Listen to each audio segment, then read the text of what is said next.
Ron Jones from the Lean Berets. In today's history lesson, let's talk about the V5 program.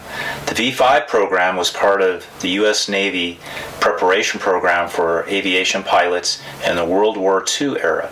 And they produced a whole series of books on different categories.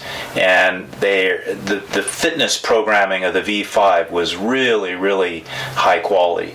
So basically, if you want to think about, the last generation of Americans to really have the fitness figured out at a high level in terms of military efficiency for the warrior type training and just moving the body really well without injury or very low injury rates, it would be the V5 would be a good place to start looking. So in our history archive collection, we have a number of the V5 books. I just want to introduce you to them a little bit. One of my favorites is Labor Engineering. So this whole book is about how to build the apparatus that you're going to use to train, and that was part of their philosophy.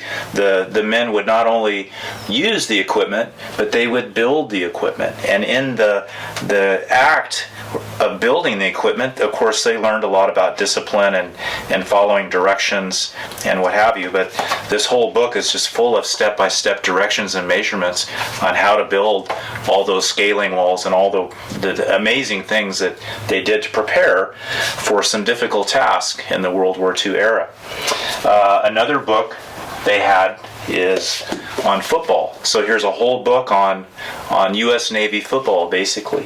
And I'm sure the methods have changed, but that might be interesting to look at. This is actually a great one. It's conditioning exercises, games, and tests. So there are all kinds of really cool games. And what I like about the V5 series, I don't know who drew their cartooning, but it's absolutely classic and hilarious. Some of the cartoons, they used a lot of stick figures in, and they're really, really funny. They have like little beads of sweat flying off of them, and very expressive if you're mindful and paying attention. Mass Exercise is another great V5 book. So the ability to put a lot of people together in an area or on a field and working in unison is really an art and a science, I think, and that ability to do mass exercise in an organized manner is something that has largely been lost today, especially in our school system. But back in the day, this is how it got done.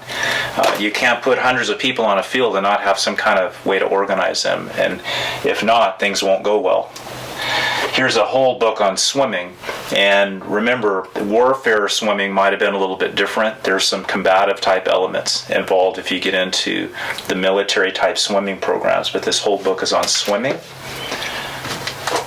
This one's on soccer, which is kind of interesting because if you think back in the 40s, soccer wasn't a very big deal in America yet. But I'm not a soccer guy, but I thought that was kind of interesting to collect. And of course, boxing, combatives is definitely a part of classical physical education, the martial component. And of course, in warfare, it's equally as important. But they had a whole book just on boxing for the U.S. Navy aviation pilots. And people like Gerald Ford, President Ford, went through that program along with a lot of our astronauts from the 60s. They went through the V5 program. So it's a very legendary program. And then, of course, the basketball book as well. And there are a few others, but I think we're getting closer to having the whole collection. But anyway, I want you to be introduced to the Navy V5 program from the World War II era, the greatest generation. This is how the Navy pilots got it done.